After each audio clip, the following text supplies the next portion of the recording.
Looking at the obituaries, there's no difference between who's rich or poor. The long and short of it is all of them are dead. Whether you're buried in a tower by yourself, or whether you are buried in a mass grave, the point is we are all are the same. When you go to a hospital and when you see women give birth, the pain of labor is the same for the rich person and for the poor person. Yes, you may get medication, you may get some comfort, but at the end of the day, when you have to push that child, there is no difference between whether you are a rich or a poor person. And the Proverbs that is guiding our conversation today is Proverbs 22, verse 2. The rich and the poor have this in common: the Lord is the maker of them all. I really, really love these proverbs because it tips the scale and makes us all equal. For the rich, you thank God because you know what? You have the privileges that you have. That it's God who has given you everything that you have. You're not there because you are more special or you pass through a special birth canal. We all have the same processes that happen in our body. You breathe the same, you take the same oxygen, you go to the toilet the same way, you're walking, your movement, your internal organ system, it's all the same for whether it's the poor and of the rich. And as the rich, you thank God because God has enabled you to enjoy some comforts that you have in your own personal life.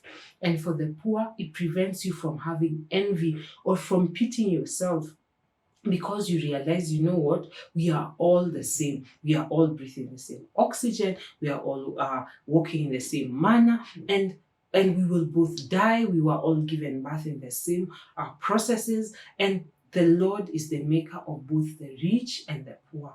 And it humbles you because you realize that there's no amount of money that is going to be able to buy you a kidney or not even a kidney or any organ that is not functioning well. When you're not having a proper health, it's not about whether you're rich or poor. All of you are of the Lord. All of you need to live a healthy life.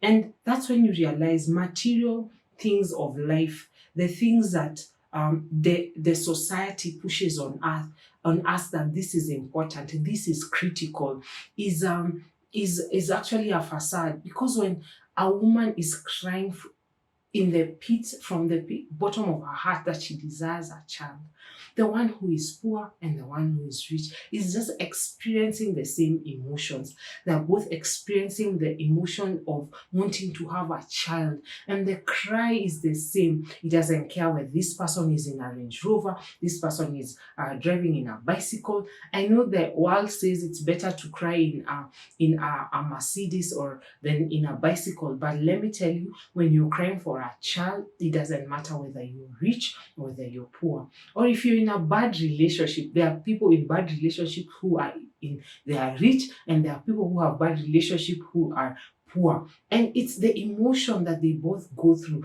of rejection, of am I worth of a human being? Why am I being treated so horribly in this relationship? I thought I had value. My parents had told me that I was special when I was growing up, either poor or rich, because all of us are all made by the Lord. There's nothing more special than the other person. It's just that one experiences some comforts and luxuries in life, and maybe the other doesn't. But maybe the other person has more blessings that are not measured in material worth. There's so many people who are poor who, when they do the statistics of happiness, the countries that are happy, the nations that are happy, it doesn't come from the European nations that we think are wealthy, it comes from nations where actually poverty may be ranking high, but those are not the factors that determine true joy. I sometimes look at my children, or I look at children when I go to the village, and I look at them and I'm like, when they play in the mud, they don't know whether they are rich or whether they are poor or whether they are lacking or whether they have. Life just humbles us. And the thing that has happened is our society has put material wealth as the measuring rod for success. That this is what's important, this is what is critical. But life has so many other tangible measures of success. Are you living your purpose? Are you doing what God created you to do here on earth? Even with your billions, even with your lack of money, are you doing what you are destined to call? Will you go back to our Lord and be called good and faithful steward? Because at the end of the day, it doesn't matter whether you're I think it was Zacharias, the rich tax collector, or the what was his name?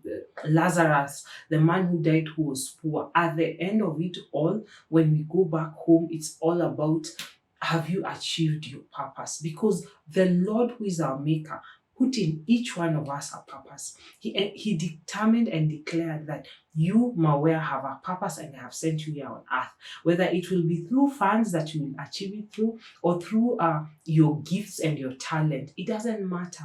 I have blessed you and I have blessed you adequately. But if you keep hearing the messages from the media, the messages from the world that keep shouting, money, money, money, money is the most critical thing, and you lose your soul having gained everything and not having achieved your purpose, or not even having you don't have money, but there's someone who's achieving their purposes. So those, when you analyze and review, you see that the most critical factors of life are not what's in our pocket, what's in my bank account, but how am I living life? Am I cherishing my relationships with my loved ones, with the people that have been given to me? Am I content? Am I grateful for the things that I have? Am I, even in my quest for more, am I acknowledging that the Lord is my source, that He's the one that gives me everything that I have?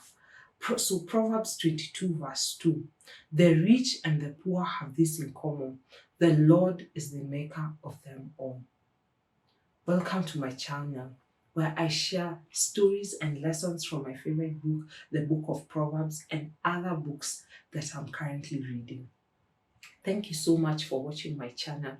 I hope the stories and the lessons I share blessed you, and you can like, subscribe, and watch other videos. Thank you.